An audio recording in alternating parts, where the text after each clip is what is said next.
16 kishilik Jack Sandray mashinasi transport biznesi bilan shug'ullanadiganlar uchun eng ideal yechim hisoblanadi. Ushbu mashinada 2 litrli turbo benzin dvigateli o'rnatilgan bo'lib, u 190 ot kuchiga ega. Mashina o'z hajmiga nisbatan juda kam benzin sarflaydi, ammo yanada tejamkor bo'lishi uchun metan yoki propan gaz tizimini o'rnatish mumkin. Jack Sandray mashinasi 16 kishi uchun mo'ljallangan.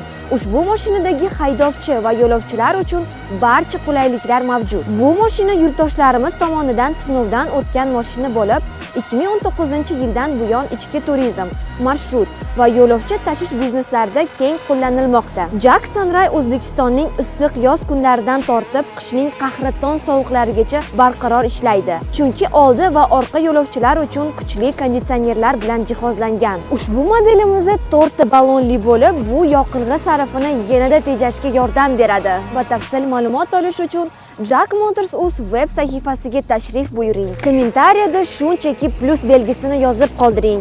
Biz sizga veb-sayt havolasini yuboramiz.